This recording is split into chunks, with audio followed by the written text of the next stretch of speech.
Remembrance.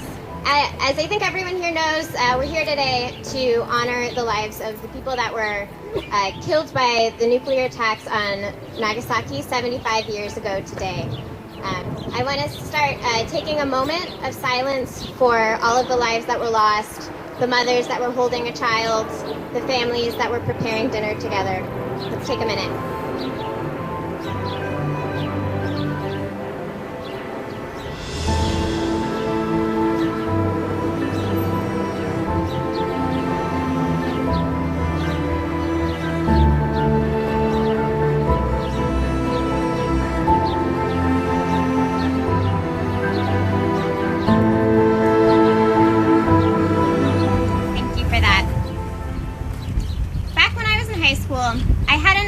To argue whether the U.S. was justified in the attacks on Nagasaki and Hiroshima.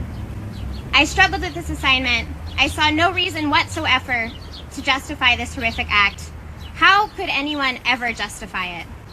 But I kept seeing it billed as the only way to stop the war, with no further explanation.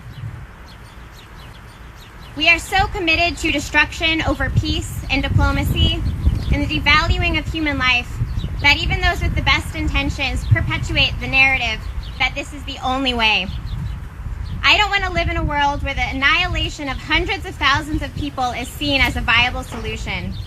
We are lucky we have made it 75 years without a repeat incident, as the threat of nuclear war is ever increasing.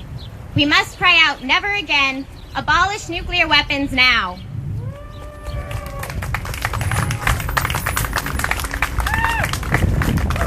A couple nights ago, I heard Nagasaki survivor Misako Wada speak about her experience when the bomb was dropped. She was only a child at the time, but she shared her mother's story. She was one of the lucky ones that escaped direct impact from the blast, but her neighbors and friends were not so lucky. She boiled rags to use as sanitized treatment for the wounded and went out to help. Misako spoke on the bodies that were everywhere, the numbness they started to feel, and the horror. Misako's mother worked tirelessly to care for the wounded in her community following the bomb, and now Misako continues the work by passionately campaigning for nuclear disarmament alongside many survivors of the blast. The people in power do not care about us. They don't care about the people we bomb into oblivion or starve through sanctions. They don't care about the people dying from COVID-19 in U.S. prisons or refugees from nations we have destabilized that are just seeking safety for their families. We must take note of the impassioned work of Misako and her mother. We must take care of each other, and we must fight for a better world. That looks like all of you here today. It's the mutual aid set up in neighborhoods to respond to this pandemic. It's everyone out there marching for Black lives. It's everyone who calls their legislators demanding cuts to the Pentagon and the end to nuclear weapons. I want to finish with some words that Misako shared that really impacted me. We were not created to be burnt like garbage. Let us carry those words with us and fight like hell for this to never happen again.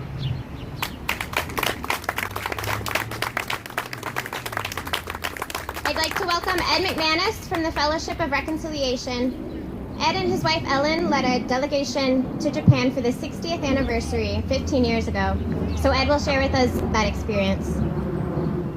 So as Lizzie said, my wife Ellen, who is right here, had the privilege of, and I had the privilege of visiting Hiroshima and Nagasaki 15 years ago for the 60th anniversary of the bombings.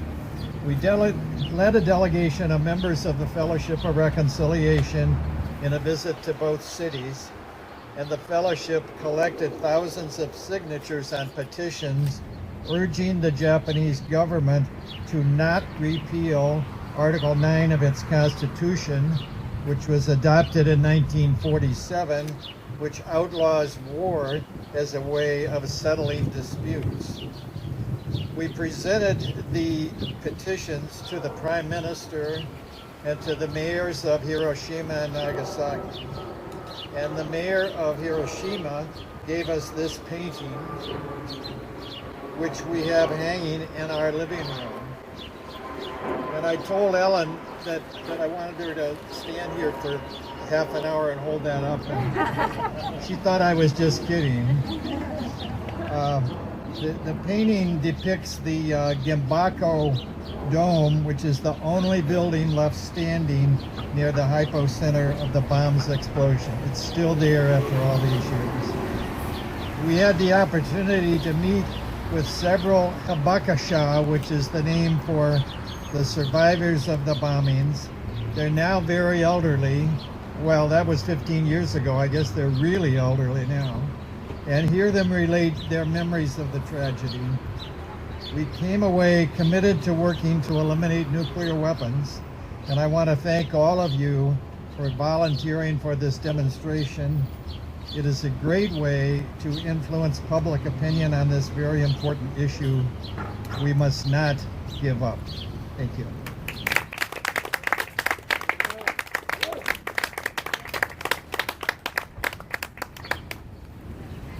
Thank you, Ed. Next, I'd like to welcome Andy from CCAWR. He'll send us off before the procession.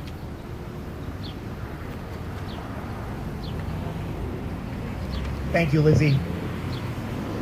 The last few decades have seen a dramatic increase in what is being dubbed the new Cold War. The rivalry between great powers, each trying to take advantages of situations right around the world to press their control over the rest of us. The U.S. taking advantage of the fall of the Soviet Union to press into the former Eastern Bloc countries with NATO, even though the first George Bush promised the Soviet Union, the Russians, that they would not do so. Russia in turn grabbing territories near itself. The United States trying to tamp down independent actors in the Middle East, whether you're talking Iran, Iraq, Syria, or Libya. And Russia and China, through its allies and client states, of course, trying to counter that. And now China moving more aggressively in East Asia to counter the dozens and dozens of U.S. bases in the region, being responded to with, of course, Obama's infamous pivot to the region. Now, layered on all this inter-imperial rivalry is nuclear rivalry. Matching the terrible scariness of these territorial grabs is a dramatic escalation of the nuclear rivalries that has largely gone underneath the radar screen. As one commentator said about the 2016 election, here we have the single largest U.S. Expenditure in its history, at that time figured to be $1 trillion for so-called modernizing nuclear weapons, and yet there is no debate about it in the presidential election. No debate about it. The single biggest expenditure up to that time in U.S. history.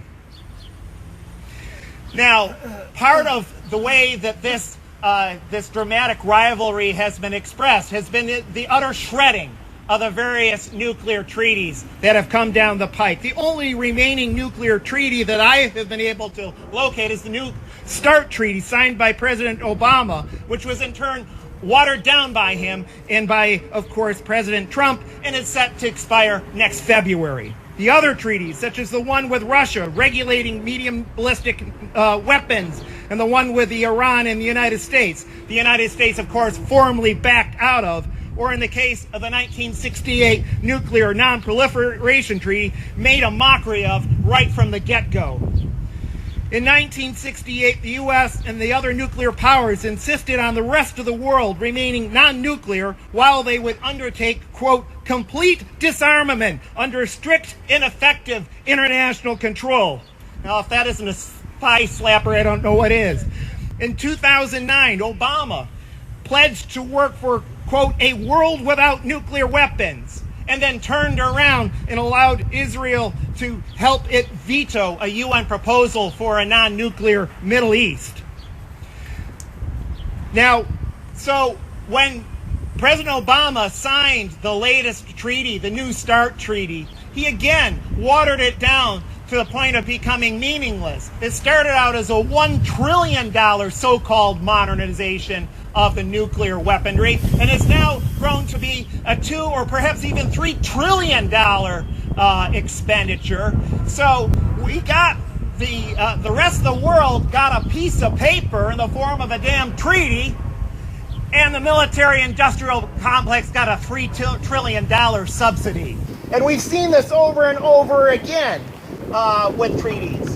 And I'll finish on that in a few moments. But it must be pointed out that, of course, President Trump has made an already bad situation even worse. He claimed during the election that, quote, our nuclear arsenal doesn't work. The United States must greatly strengthen and expand its nuclear capability. And he threatened to, quote unquote, totally destroy North Korea. The U.S. has always, under every single damn president, kept to itself the right, so-called, to use first strike of nuclear weapons. Now, if that isn't provocative by the world's most armed nuclear power, I don't know what is. I'd just like to finish off with the whole question of treaties. And I'm sure I'm going to be a bit controversial here, but frankly, every treaty that the United States has signed just about hasn't been worth the paper it's been printed on. I'm wearing a shirt today in honor of the Native American struggle for freedom during especially the 18th and 19th century. And anyone knows the history of the United States treaties with Native Americans must know that the people who always break it are the damned United States. And the situation has been no different in the 20th and 21st century also. So the question becomes, how do we end this madness? How do we end this threat to our planet? And I think, frankly, it won't end until the very states, including the United States government, is no more. Now, we can have all sorts of discussions about how that needs to come to pass, but I don't think that the people who profit off of nuclear weapons, who profit off of the wealth stolen from other countries, are going to give up their weaponry willingly. That said, like the Black Lives Matter struggle, which is demanding that the city of Chicago cease spending 40% of its operational budget on police, we can make the same sort of demands on the federal government. Short of abolishing that government, it is an absolute insult that 50% of our discretionary budget at the federal level goes to funding weapons of war. So we need to broaden out the lessons from the Black Lives Matter struggle. I know a lot of BLM activists are already there with us when they say that the state itself, in terms of its spending on weapons of war, weapons of violence, whether domestically or internationally, must be defunded. So let's work towards that aim. Thank you very much for coming out of the 75th anniversary and memorializing the people who lost their lives in the last nuclear bombing of Nagasaki, Japan.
Up north at Staples, for the procession down here, and for this ceremony here at the site of the first nuclear reaction.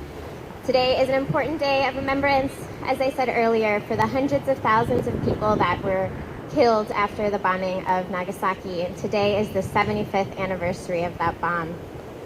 So speaking first here is Newland Smith, who will start us off. It was here on December the 2nd, 1942, that the first self-sustaining controlled nuclear reaction occurred, part of the Manhattan Project. This Henry Moore sculpture was dedicated on the 25th anniversary of this first nuclear reaction. Professor Harold Hayden, one of the members of the committee which selected Moore, reflected with these words: "Mr. Moore's work will be subject to many interpretations. To me, it represents the challenges confronting mankind in a nuclear age, the challenge of a force that cannot be used to create or destroy."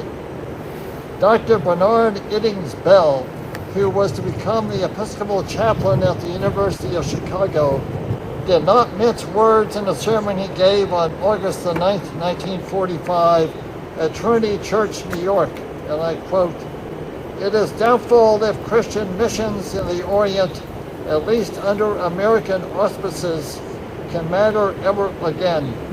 The Orient has long perceived that Anglo-Saxon diplomacy is based not on Christian principles, but on a canny, imperialistic expediency. Now it has become known that American methods of war are cold, politically barbarous beyond previous experience or possibility." 8 miles north of here on the plaza of the Episcopal Church Center stands the Angel of Peace sculpture, which was dedicated on November the 11th, 1999, in observance of the 60th anniversary of the Episcopal Peace Fellowship. Psalm 46 served as the inspiration for William Keeper, who created the sculpture. I quote, "Come now and look upon the works of the Lord, what awesome things he has done on earth. It is he who makes war to cease in all the world. He breaks the bow and shatters the spear and burns the shields with fire." Daniel Berrigan, who was one of the speakers, said, "I take the angel as a profoundly anti-cultural figure and a reminder of our anti-cultural status before God and one another. May we here, grounded in anti-imperialist stance, join the Kings Bay Plowshare 7 in their call for a total and complete end to all creation, possession, and use of nuclear weapons." Thank you. Thank you for those words, Newland. Next up, we have Sarah Ball from Voices for Creative Nonviolence, who will speak more on the Plowshare 7.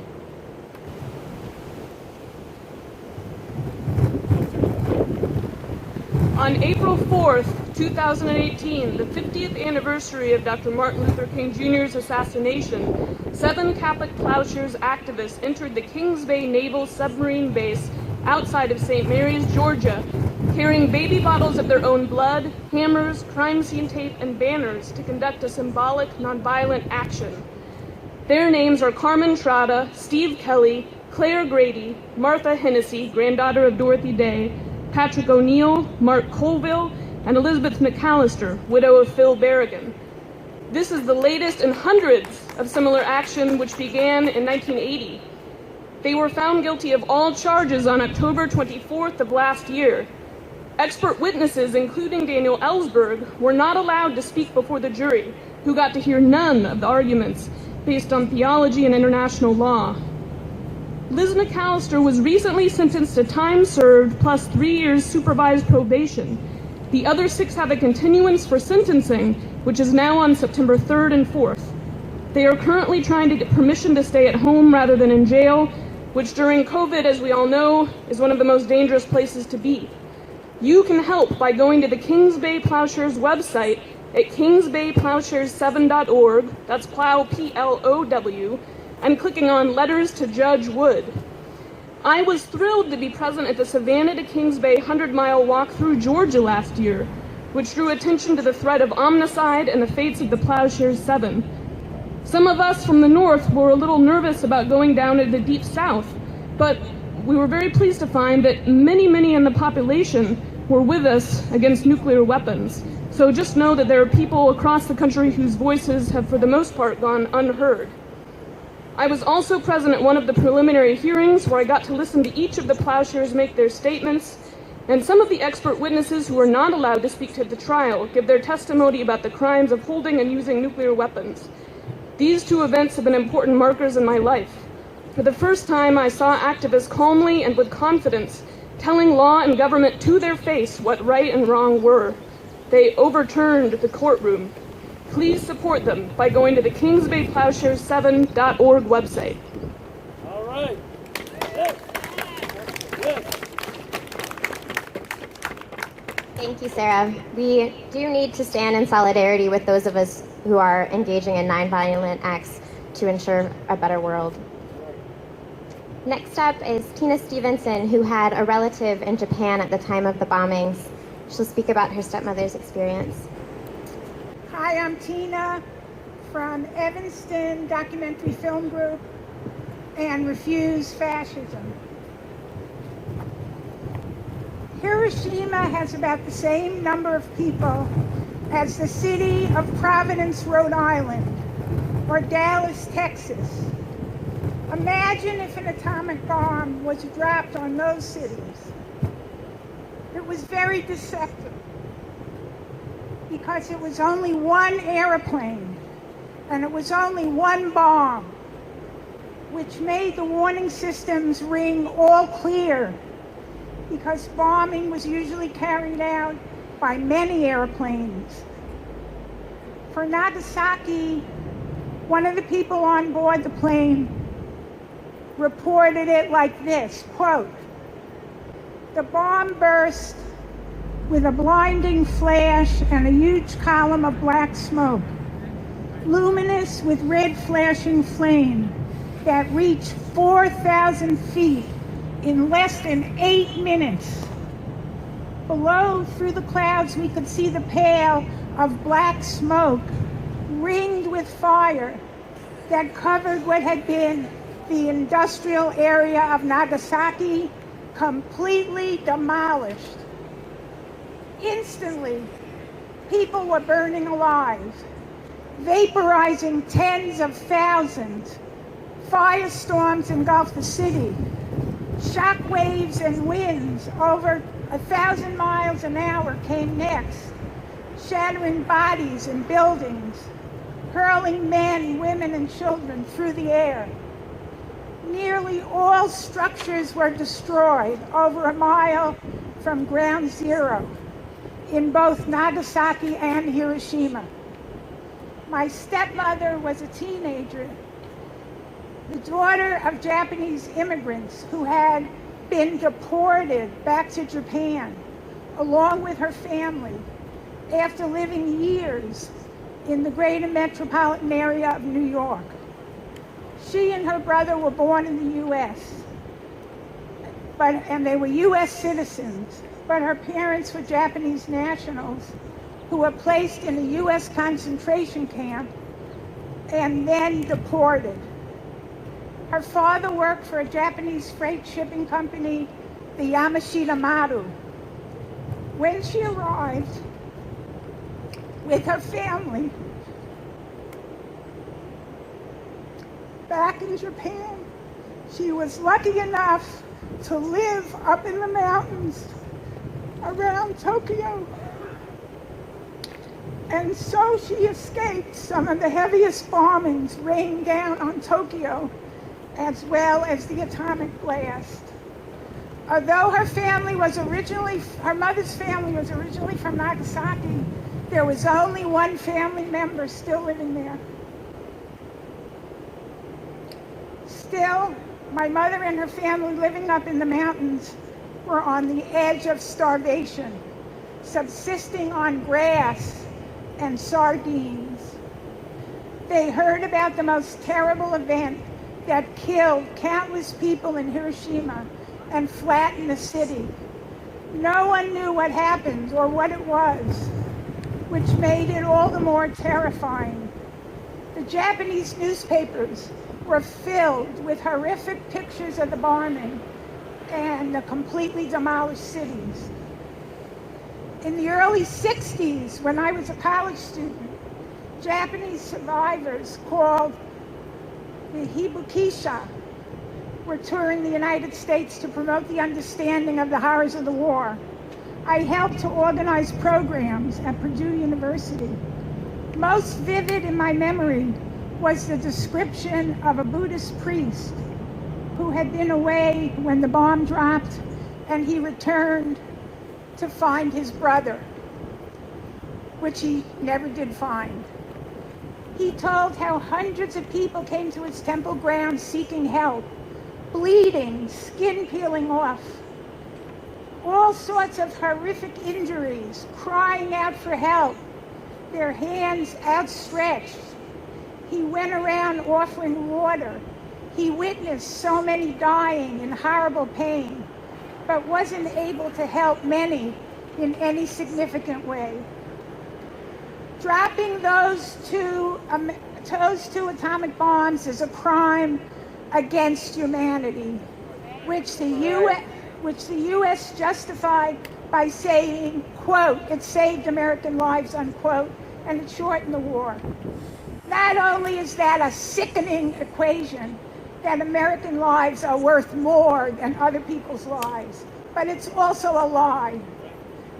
The bombs were dropped to keep Japan from surrendering to the Soviet Union, which is much closer geographically, to threaten the Chinese revolutionaries led by Mao Zedong with the same fate, and to keep Japan away from communist influence.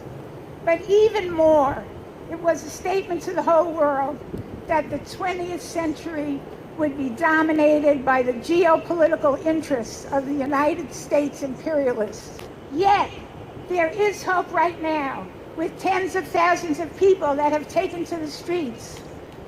These last months of Black Lives Matter protests show us that dread can be transformed into a force for hope. Our power lies in sustained, mass, nonviolent protests in the streets. Our strength is in our diversity. Our demand is for justice. These are the ingredients that have driven out hated regimes and corrupt leaders all over the world, from South Korea in 2017, to Armenia in 2018, to Puerto Rico in 2019, and many other countries. Right now, people are in the streets in Beirut demanding their corrupt government resign in the wake of the horrendous explosion that killed 150 people and devastated the city. All around the world, people know how to do this. Let's learn from them for the sake of all of humanity. Join us, contribute in any way you can, because the hour is very late. If not now, when? If not us, who? Thank you. All right. Whoa. Thank you, Tina, so much for those inspiring words and for sharing your stepmother's story. It's so important that we continue to hear and listen to those personal accounts. We don't hear that in our history classes. We aren't hearing that on the news of the people we are devastating through U.S. imperialism, and that's so important that we hear it. I'd like to welcome Dave Kraft from the Nuclear Energy Information Service to speak to you guys about the threat of nuclear energy and nuclear weapons. Thank you. It's hot today. And 75 years ago, it was a lot hotter than Nagasaki. I think that's why we're here.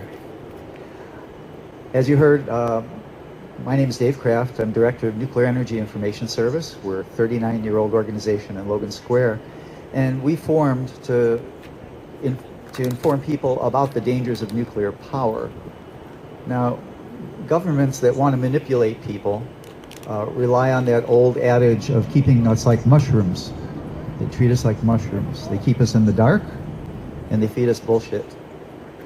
And one of the biggest myths that depends on both of those is the idea that there's some important separation between nuclear power and nuclear weapons. We're here today to say that that's been a fiction that has been utilized and brutalized by governments around the world to keep nuclear weapons production going.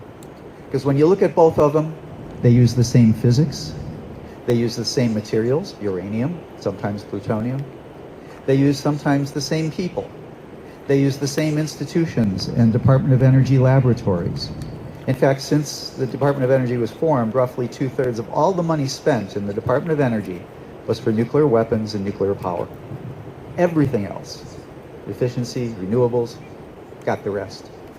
So the fiction that we are confronting today is that there's somehow going to be a peaceful world, even if we did abolish nuclear weapons, as long as we continue nuclear power.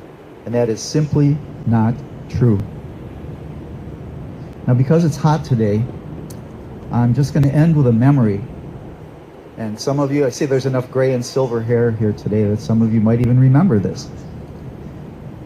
25 years ago, the 50th anniversary of the bombings, over 2,000 people gathered at Rockefeller Chapel here at the University of Chicago campus to commemorate that event. And their keynote speaker was the noted author Kurt Vonnegut, author of Slaughterhouse-Five and other things. So people were really eager to hear what the man had to say. Now I'm going to paraphrase it. I don't remember it exactly. I haven't been able to find a transcript. But he started out by saying that there may have been a military justification for the atomic bombing of Hiroshima. But 3 days later, there was absolutely no justification in civilized society to justify the bombing of Nagasaki. It was simply a pure act of genocidal racism. And in this day and age, when we're confronting institutional racism at all levels, I think we need to keep that in mind. Thank you.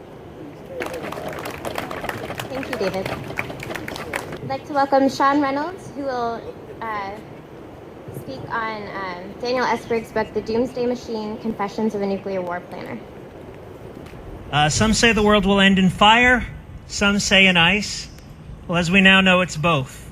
First, the world ends with a mega-genocidal, a multi-genocidal attack on our cities and our military installations, which are next to our cities. The original plan for all-out wargasm against Russia and China, our government didn't distinguish between the two of them. We were going to blow them both up or neither. Involved the planes carefully timed so that one city blowing up wouldn't knock a plane flying to blow up the next city out of the air.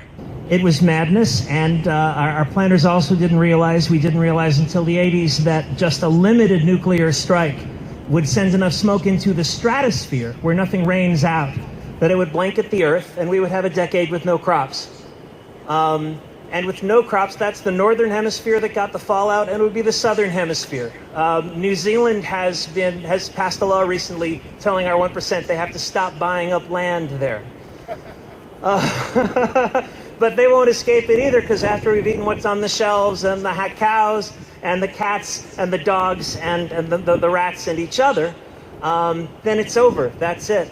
And we've been stockpiling, even after the end of the Cold War, even after the end of mutually assured destruction, we've been stockpiling the means to destroy every life on this planet, including our own.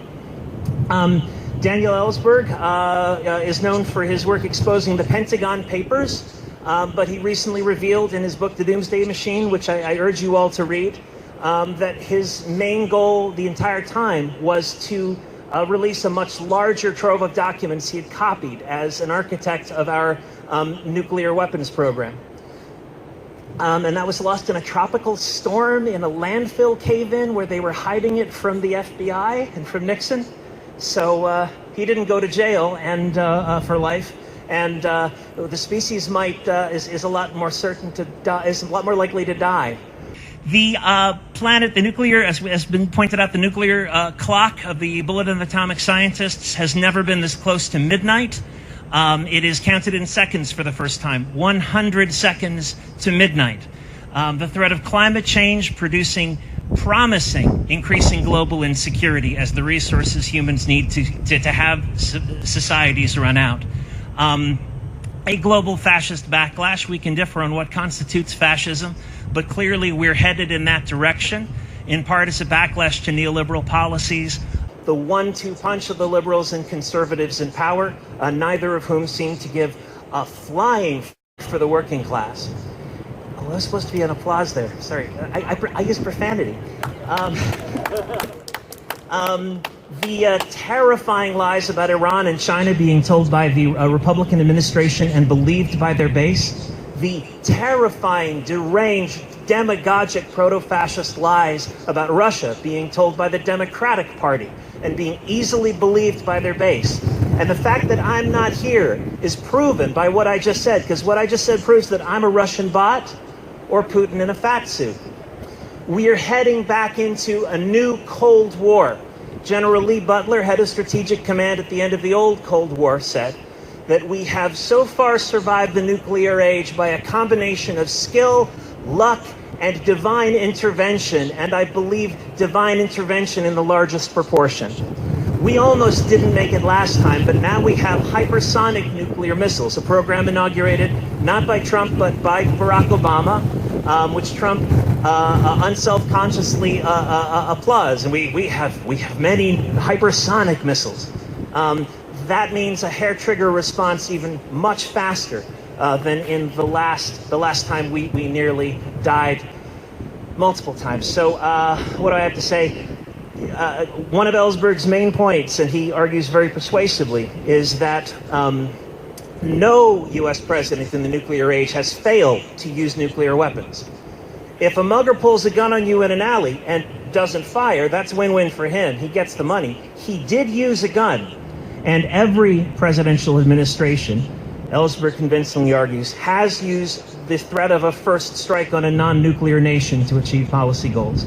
We have these weapons. We have the power to sterilize the Earth, which we know will be used eventually to sterilize the Earth so long as we possess it.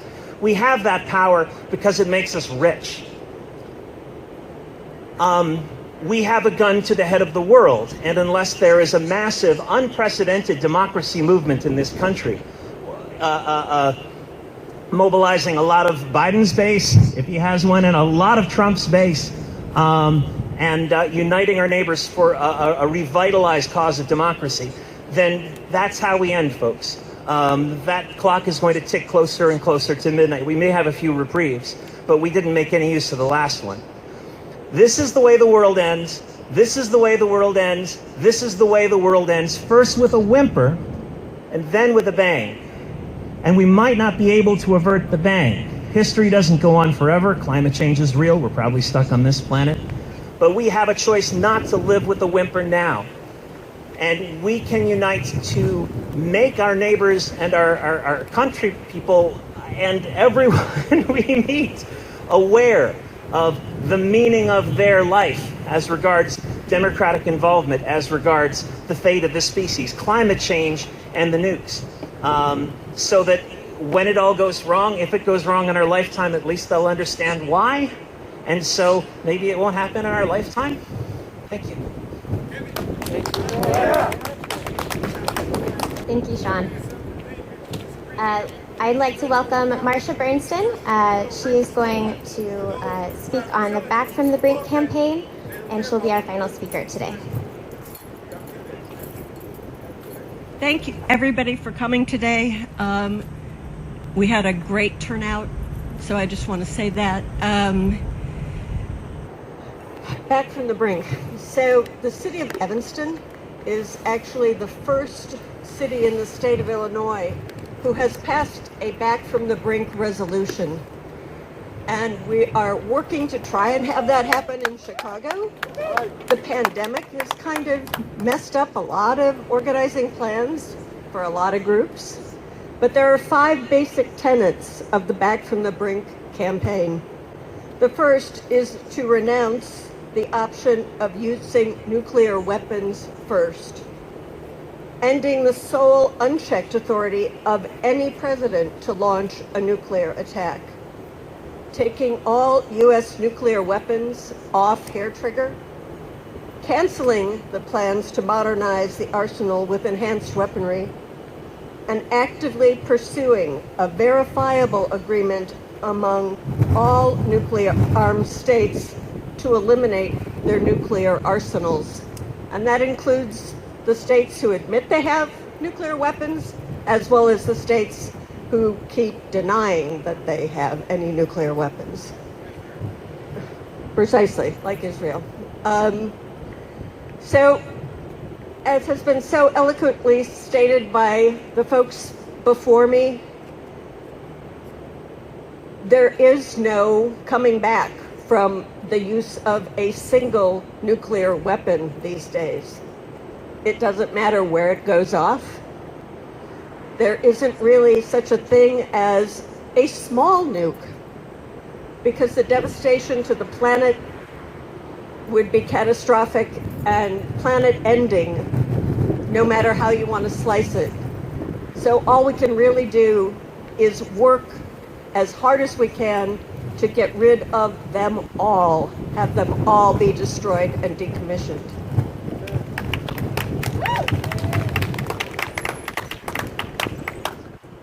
Again, thank you so much for coming. We all still have a lot of work to do. And, you know, it's got to happen in our lifetime, or there may not be another lifetime for anybody. Thank you.